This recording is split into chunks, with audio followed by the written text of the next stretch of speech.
So we're back, Honest Hi. Voices, talking about episode 3 of The Voice, aka Battle Rounds Part 1. Part uno. Yes, okay, so, of course, we're really going to try to make our time limit of 10 minutes, so forgive us if we're moving quick. Again, feel free to leave a comment or anything just to let us know if there's something you want us to talk about, or if you have something to say, or you want us to go more in depth about, just let us know. But right now we're just going to kind of hit the main points and go from there. So the battle round started with Team Christina having the Battle of the Divas, Tara Lynn Ramsey versus Frenchie Davis, to what I think is an interesting song choice. It was Single Ladies by Beyonce. Mm-hmm. I really don't like the song, but apparently most of the US and the world does. Yes, we do. Okay. We do. But yeah, it seemed... I think they were okay with it. It's kind of in the middle ground. The only thing to me that was really stand out was the tension. There was so much diva tension going on between the two because, like, Tara Lynn knew how great Frenchie was, so she was really trying to up herself and be like, well, I can be just as good, if not better than you. But Frenchie, what I like about Frenchie, she has that really, like Christina was saying, she has that poise about her, and it's like, she doesn't seem like the snotty time. He's like, yeah, I'm so much better than you, sweetie, so you just need to deal with it. Yeah, That's for someone who was on Broadway, she's actually presented on the show as being very kind of humbled by her experiences, which is a good thing, because I think we're sick of cocky pop stars. We are very sick of cocky pop stars. Yeah. So I think based off a song choice, people probably thought it was maybe an even match. I think with the song, like Christina said, she chose it because more of an up-tempo, and they both do really good ballads, so to have them do an up-tempo song was kind of different for them. Yeah. But so put them kind of both on the same level. Yeah, so an even playing field, which is good, and it would also allow them to show the diversity in their vocal stylings. And once they got to practice, Christina had her guest mentor, Sia. Hands down the best part of the battle rounds. Yeah. I think Sia's my new guilty pleasure. Sia's pretty awesome. Sia is... We love you, Sia. Hi, Sia. Yay. If you're watching. If you're watching. So besides that, that's when the Diva Smackdown kind of started. Yeah. Going back and forth with their runs and ad-libs, as Christina likes to say. We like to call them the Mariah hands. Yeah, the Mariah hands were out in full force. I think Frenchie had a better stage, like an overall performance. I think Frenchie had it down a lot better than Tara Lynn, because Tara Lynn was really, so I think she was so focused on hitting her notes, her high notes, that she kind of forgot, I need to move around the stage and make myself known to everybody else. Where Frenchie did both. Yeah, and Frenchie didn't, this is going to sound, I guess, kind of bad for Tara Lynn, but Frenchie just kind of had to be there, and everyone was like, hello, Frenchie. Yeah. Oh, there's another person. Tara Lynn, we still love your vocal. We still love you, You're still one of the stronger members of Team Christina. It's just Frenchie stood out, even though, as Sia pointed out, Frenchie has a tendency to go sharp, and it was definitely apparent not only in this song, but also in the blind audition when she did the Katy Perry song. But hands down, I think both of our opinions was that Frenchie took the battle round, and Christina ended up choosing Frenchie. Yay, Frenchie! Yay for Frenchie. Poetic justice from that idol diss. Yes.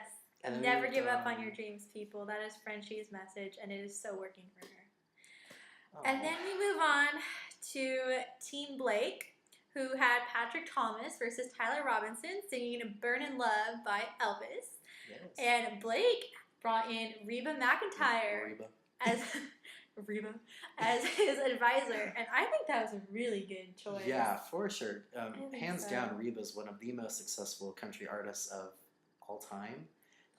But even though not everybody on Team Blake wanted to be a country star, she still really held them. Like, she's just a really good performer and star all around. Yeah, definitely, for sure. And I think based off of the song choice, people kind of assumed Patrick would have the upper hand here, because Elvis definitely had the country leanings, even though he was a pop star.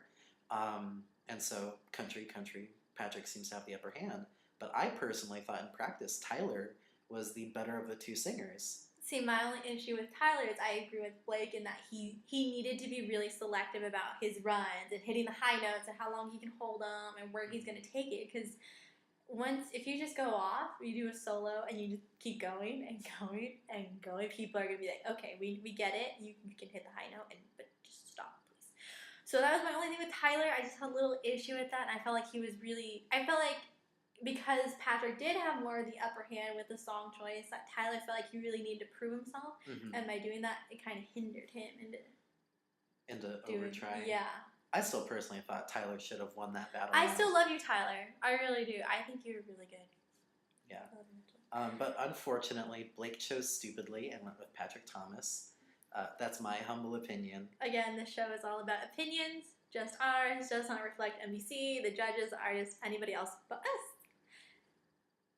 Okay. Yeah. So now we're going to move on to Team Adam. Team Adam Levine, yes. Probably the most boring battle round in the show.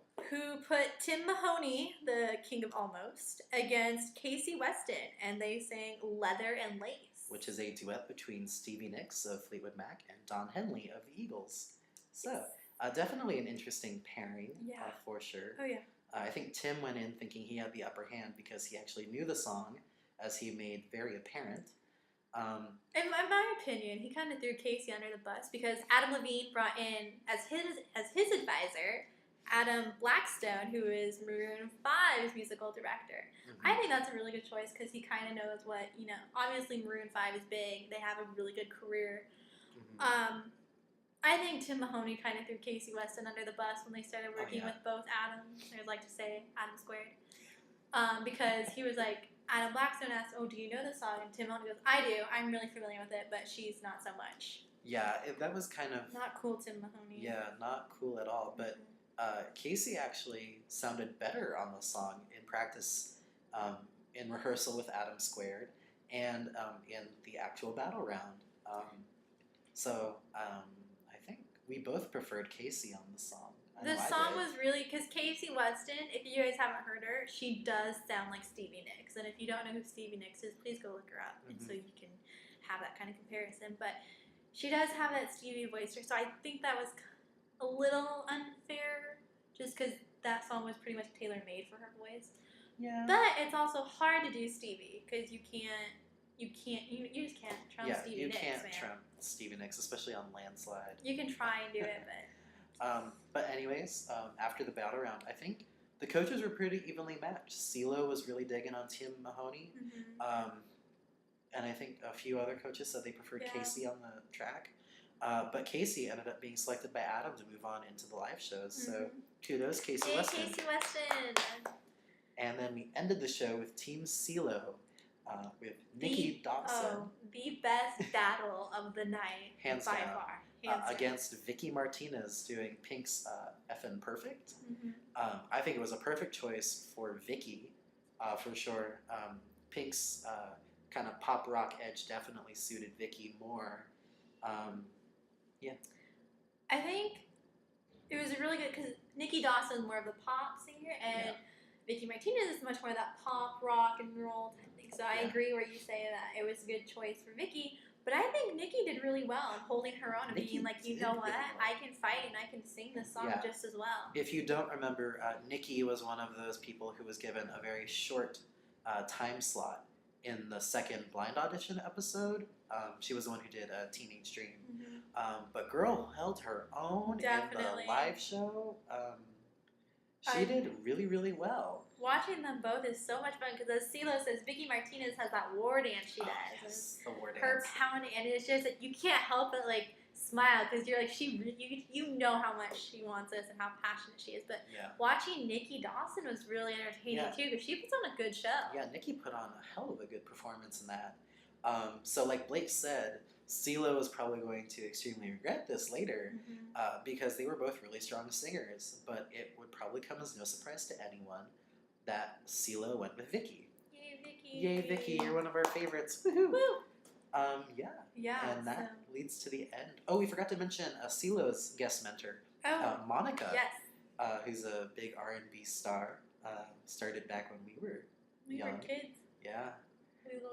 And I think Monica gave out some of the best advice of the night. I think Of the four coaches, I think definitely Monica and Reba provided the best advice. Especially with the stage performance and how to use it and how to, get rid of the nerves and just make it so you're enjoying it. Yeah. And that's not to say that Sia and Adam Blackstone they didn't give good definitely advice either. gave good advice. I think for everybody's team and everybody's needs for their own teams, all the advisors worked